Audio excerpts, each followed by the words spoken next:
Sa tuwing nagpapalit ng season sa iba't ibang lugar, almost 5,000 birds ang matatagpuan sa lugar na to. Sinong mag-aakala na ang lahat ng mga ibon na yan ay dito dadaan sa Las Piñas, Parañaque Wetland Park?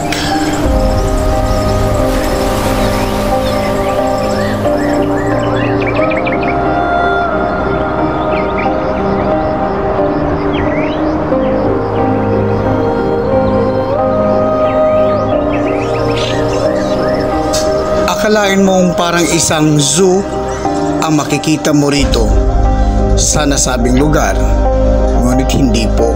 Sila po ang mga migratory birds na manggagaling po sa Australia at sa ibang dako pa ng mundo. Dito sila nananatili sa Wetland Park ng Las Piñas, Parañaque para magpalipas po ng panahon. Ang lugar na to ay puno po ng mga mangrove na kung saan dito matatagpuan ang iba't ibang species po ng mga hayop na pansamantalang nakisilong po sa lilim, sa ilalim ng mga punong iyan. Matatagpuan po yan dito lang sa Manila Bay.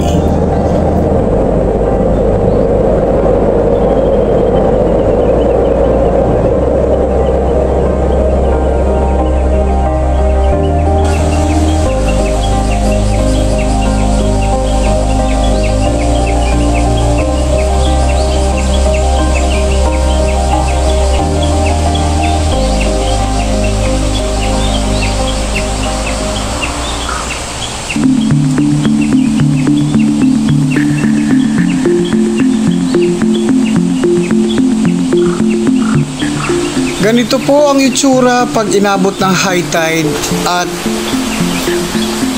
habagat ang lugar. Napupuno po ng basura, kaya po marami po mga volunteers ang nagtulong-tulong para malinis po ang nasabing lugar.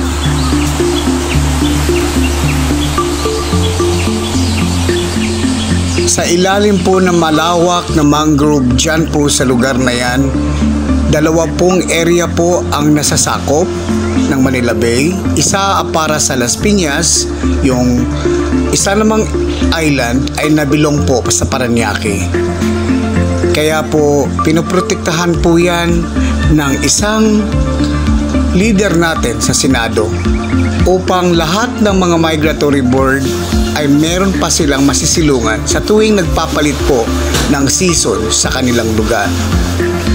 Isang pride po yan na manggagaling po sa atin dahil tayo po ay dinarayo ng mga ibon na yan na manggagaling pa sa malalamig na lugar. Ang lugar din na ito kung saan dito po nagmumula ang mga hatchery po, itlugan ng mga isda dahil po likas, yaman po ang mangrove para po sa mga isdang nagkikisilong din sa lilim nito.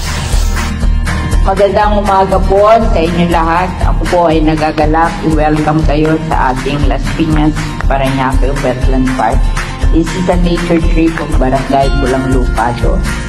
We have been bringing Las Piñeros here for the last more than 30 weeks. So every Saturday, you know, this wetland park has 159 species of birds, both local and migratory. And usually a destination nila is Australia. And one of the stopover is the Las Piñas, Parañaque Wetland Park.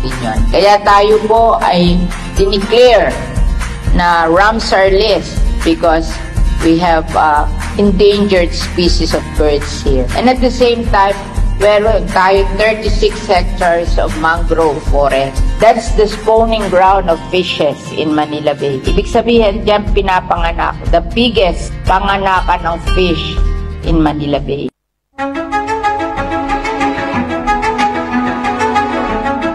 Kaya po noong 2018, ginawa ko po itong legislated protected area by virtue of RA 11038, the expanded integrated Protected Area System or NIPAS Act of 2018. Kasi po may danger, like the Las Piñas Parañaque Wetland Park.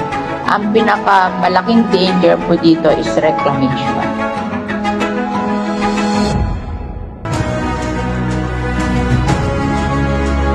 Marami sa Las Piñas na hindi nakakaalam ng Las Piñas Parañaque Wetland Park.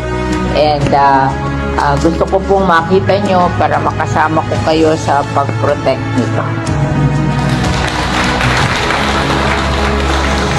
Isang karangalan po ng mga katropang Kabalikatnet International Association Incorporated na mapasama po sa imbitasyon para po mabisita po. Actually, this is the first time na nakabisita kami rito po sa Wetland Park ng Las Piñas Parañaque dahil nga po hindi rin po lahat ng Las Piñeros may alam sa lugar na to. Kaya walang kaabog-abog ang mga national officers ay sumama po sa grupo upang makita po ang Las Piñas Parañaque Wetland Park at nagkaroon kami ng pagkakataong ma-meet and greet po ang mga leaders na nagprotekta po dito po sa nasabing reservoir ng buhay ng mga species na maaring dito lamang matatagpuan. Sa pagkakataong ito ay na-meet namin ang Senadorang Cynthia Villar at ang mga opisyalis ng Las Piñas City.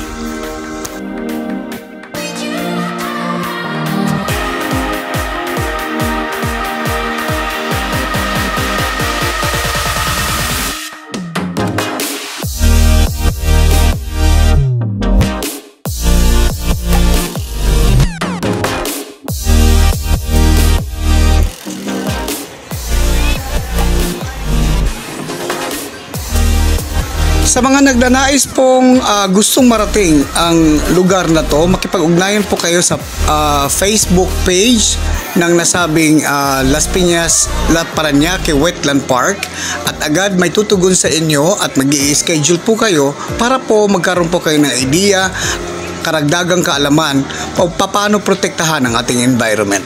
Maraming salamat po kay Ma'am Susan sa pag-imbita sa aming grupo upang pong magkaroon at karagdagang kaalaman po ang aming mga katropang Kabalikatnet Philippines Malaya Incorporated, Kabalikatnet International Association Incorporated at para po sa lahat ng subscribers namin, don't forget to like and share and make a comment on this video and i-share nyo na rin po sa inyong mga platforms at mga YouTube account. Maraming salamat once again and thank you so much.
Meron pang alam. Nakanino! Ay, nakay Sir. Parang lagi na nanalo si Sir. Sakto. Ayun. May isa pa. Ba't lagi na dito sa gilid? Wala ka sa kanya, ha? Nagkataon na. Ayan.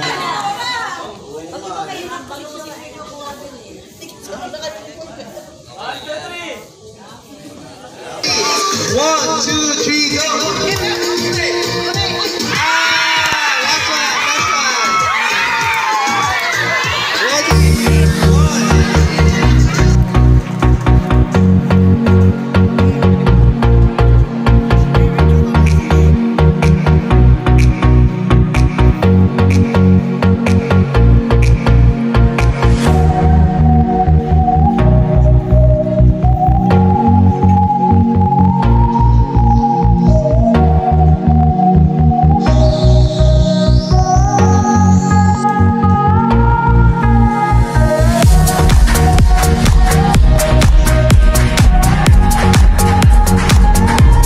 umaga po sa inyo lahat. Ako po ay nagagalak. I-welcome kayo sa ating Las Piñas, Parañaque Wetland Park. This is a nature trip of Barangay Pulang Lupado. We have been bringing Las Piñeros here for the last more than 30 weeks. So every Saturday, you know, this wetland park has 159 species of birds, both local and migratory. And usually ang destination nila is Australia. And one of the stopover is the Las Piñas Parañaque Wetland Park. Yun. Kaya tayo po ay dineclare na Ramsar list because we have endangered species of birds here. And at the same time, meron tayo 36 hectares of mangrove forest. That's the spawning ground of fishes in Manila Bay. Ibig sabihin, diyan pinapanganak, the biggest panganakan ng fish in Manila Bay.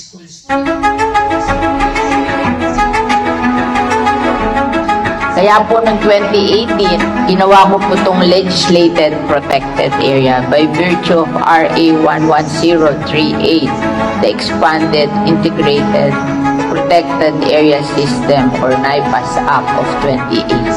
Kasi po may danger, like the Las Piñas Parañaque Wetland Park, ang pinakamalaking danger po dito is reclamation.